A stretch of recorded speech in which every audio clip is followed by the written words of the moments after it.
Revolución industrial. Vientos. La revolución industrial prácticamente vamos igual en este ámbito de la edad moderna. ¿Y qué es la revolución industrial? De hecho, hemos visto, chéquense, vimos dos términos. Vimos independencia y vimos revolución. ¿Cuál será la diferencia entre una independencia y una revolución? Muy bien. La independencia es separarme totalmente de una dependencia de otro país, o es decir, yo estoy sometido a un país y voy a quitarme esa hegemonía. Bien. Ahora, ¿qué es una revolución? Por ejemplo, Revolución Francesa es cambiar radicalmente la forma de gobernar o los modos de gobernar o cambiar radicalmente la forma actual por una moderna, es decir, cortar de tajo lo que se tiene. Por ejemplo, lo que hicieron los franceses con sus revoluciones, cortar de tajo la forma de del poder absolutista o esto del derecho divino por este tipo de imperio, porque de hecho es el imperio napoleónico, ¿no? Ya retomando otra vez esto que les decía de Robespierre y Napoleón, pues prácticamente Napoleón es el que se queda con el poder en Francia y funda el imperio, ¿no? El imperio napoleónico. Hegemonía, pues se refiere a que quien tiene mayor control ¿no? Vientos. Y, por ejemplo, entonces, si ya entendimos estos dos conceptos de lo que es independencia y lo que es revolución, pues vamos a hablar de que va a haber un cambio radical en los modos de producción, ¿bien? Anterior a la revolución industrial, ¿cómo eran los modos de producción? Artesanales, artesanales, ¿bien? Es decir, eran talleres caseros en donde las cosas se hacían a mano. Bien, y vamos a pasar, por eso les decía revolución, vamos a cambiar radicalmente esto por modelos industriales. Bien, y por ejemplo, dice Abigail Luna, la revolución es una guerra civil interior del país para cambiar la estructura política. Sí, puede ser política, económica y la independencia de dejar de depender, exacto. Sí, así como está. Vientos, ¿cuántas revoluciones industriales vamos a manejar? De hecho, a partir de aquí me gustaría manejarlo así, por revoluciones industriales.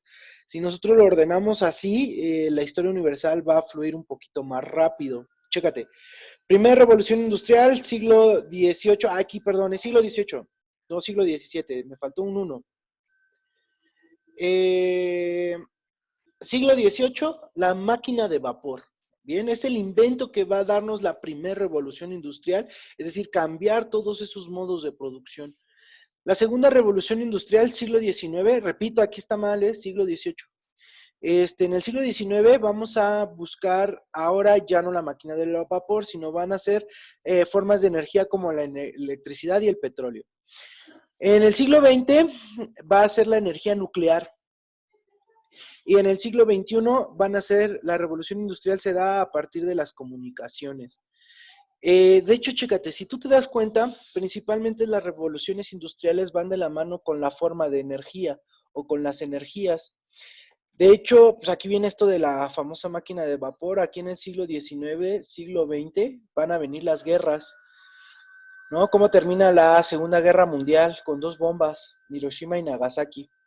Y actualmente las comunicaciones, el, esto de lo que estamos haciendo ahorita, ¿no? Incluso de comunicarnos a distancia, esto va o forma parte de la cuarta revolución industrial, la que estamos viviendo, siglo XXI.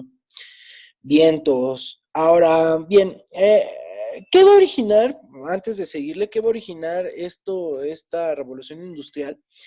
Obviamente va a generar que algunas clases sean más beneficiadas que otras. ¿Qué clases van a ser más beneficiadas? Esta clase que vamos a llamar, si quieres verlo así, esos burgueses que van a cambiar sus modos de producción de talleres artesanales a ya a una forma industrial. De hecho, esto va a venir con estos modelos o el surgimiento de modelos capitalistas, es decir, la inversión de capital para generar dinero, ¿no? De hecho, viene el nacimiento de esta, si quieres verlo así, como clase empresarial o algo así, ¿no? Y van a ser la contraparte, los trabajadores, van a ser una nueva clase social. Eh, Karl Marx, o Marx, la denomina la clase proletaria o asalariada, que quiere decir que es aquella persona que presta sus manos para realizar una actividad y por ello recibe un sueldo. No como acá. Aquí el sueldo se recibe por el producto, acá no, se recibe por el trabajo realizado. Por eso lo llamamos revolución. ¿Qué va a generar? ¿Qué consecuencias va a traer la revolución industrial? Obviamente desempleo. ¿Por qué? Porque si yo para crear 10 sillas necesitaba 3, 4 artesanos, con una máquina solamente necesito una persona para crear las mismas 10 sillas. Entonces 3 personas van a quedar sin empleo. Van a venir la exaltación de vicios en Europa, vicios, o sea, literal, alcoholismo, drogadicción, ¿no? Prostitución, etcétera, etcétera, en Europa. Debido al desempleo, carencias, marginación, el surgimiento de estas clases sociales. Entonces va a originar esto, movimientos obreros, ¿bien? Eh, de los movimientos obreros más interesantes, tenemos que hablar de el ludismo. ¿Qué es el ludismo? Los obreros en contra de la revolución industrial lo que hacían era entrar a estas fábricas o a estos talleres y destrozar las máquinas. Destrozaban totalmente las máquinas. Van a venir dos movimientos más. Uno es el cartismo, que ese pues, ni siquiera lo puse porque el nombre no lo dice todo. El cartismo, se envían peticiones al Parlamento en forma de cartas para mejorar las condiciones obreras y así mejorar la calidad de vida de los obreros. Y van a venir dos movimientos bien importantes que neta tienes que aprender. Bueno, repito, no me gusta que aprendas, bueno, que memorices, sino que aprendas. Entonces sí tienes que aprenderte estos dos movimientos. Bien. ¿Cómo son estos movimientos? El primero se llama ludismo, ludismo, así como se escucha, ludismo. El segundo que les dije se llama cartismo, de cartas.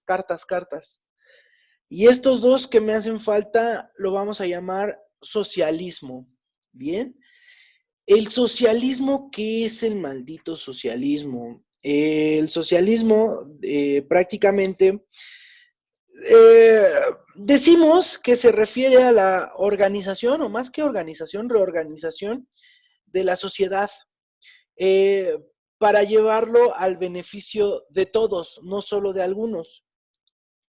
El ludismo es la destrucción de las máquinas. Entraban y destruían las máquinas. Cartismo, enviaban cartas al Parlamento para mejorar las condiciones obreras. ¿Va? Y estos dos, bueno, el socialismo, va de nuevo. El socialismo es el que quiero que quede claro hoy. Bien. El socialismo, repito, es una economía colectiva. Es decir, por ejemplo, en esto denominado capitalismo, lo que ya habíamos dicho de la inversión de capital para generar recursos, el capitalismo solo permite la inversión de un grupo determinado, es decir, una, dos, tres, cuatro personas. Es decir, el capital se concentra solo en algunas personas versus o contrario al socialismo, que dice que es una propiedad colectiva, es decir, no hay un dueño de una fábrica. Todos los que participan en esa fábrica de alguna manera tienen la participación equitativa. Por eso dice que es una forma de organización económica colectiva. Bien, va a haber dos vertientes del socialismo. Número uno, el socialismo utópico, y número dos, el socialismo científico. ¿Qué es el socialismo utópico? Ahí están los representantes, Owen, Saint-Simon y Fourier.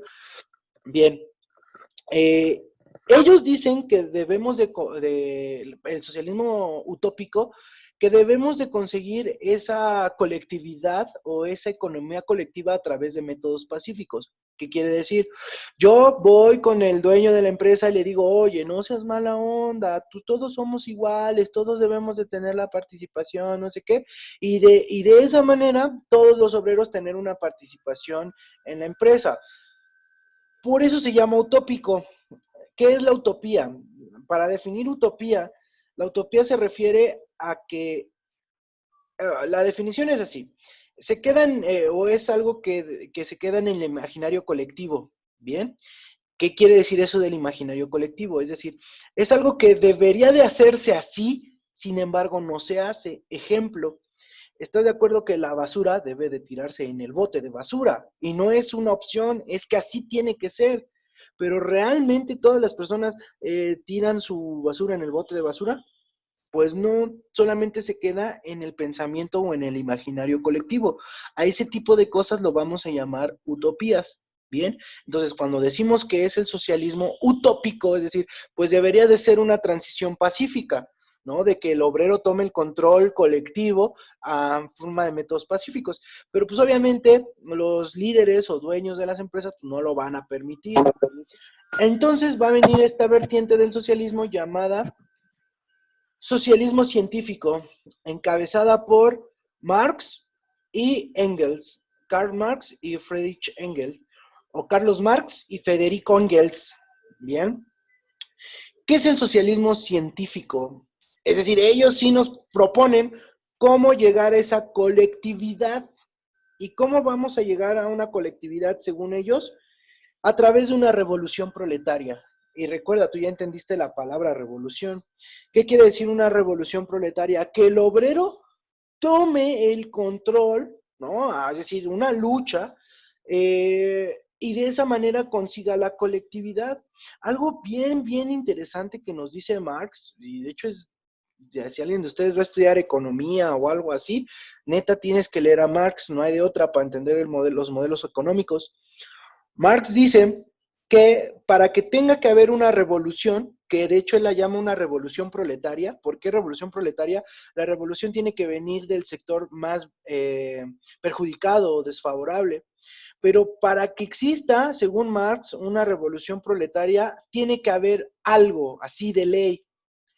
Eh, lo que tiene que haber es una división de clases sociales. Marx dice que si no hay una división de clases sociales, pues ¿para qué hay una revolución si ya todos son iguales? ¿No? Es algo bien, bien interesante. De hecho, algo filosófico, pero muy interesante. Entonces, para que lleguemos a un socialismo, ¿no? Es decir, para que el obrero haga una propiedad colectiva, necesita primero haber una diferencia de clases, porque dice Marx que eso va a impulsar al obrero a la revolución. Sin la diferencia de clases, no hay motivo para hacer una revolución. Y entonces, pues algunas características ya propias del socialismo es esta: los medios de producción son colectivos, bien, se propone, porque es en teoría, se propone una igualdad, de alguna manera sin distinción de clases ya, pero todos equitativos. Y además se dice que la forma de gobierno tiene que ser una dictadura proletaria. Suena como contradictorio, ¿no? Eso de una dictadura proletaria, pues no que todos son iguales, exacto. Una dictadura proletaria se refiere a que todo el proletariado tiene que imponer las normas o las leyes que se deben de cumplir, pero todos en colectivo, es decir, todos tienen que estar de acuerdo en las leyes que se tienen que estipular. Y si obviamente si todos están de acuerdo, pues no hay nadie que no las cumpla, porque todos están de acuerdo. Esto es muy, muy interesante. Una dictadura proletaria, proletaria de proletariado. Es muy, muy interesante. Esta es la teoría, es decir, lo que les platiqué es la teoría. Así en teoría debe de ser el socialismo. Esto se lleva a la praxis muchos años después con la Revolución Rusa. Los rusos son el primer país socialista del mundo que llevan a cabo, de hecho, ¿te acuerdas esto? División de clases, revolución proletaria. Acuérdate de esto que estamos viendo aquí en socialismo, porque lo vamos a retomar en Revolución Rusa.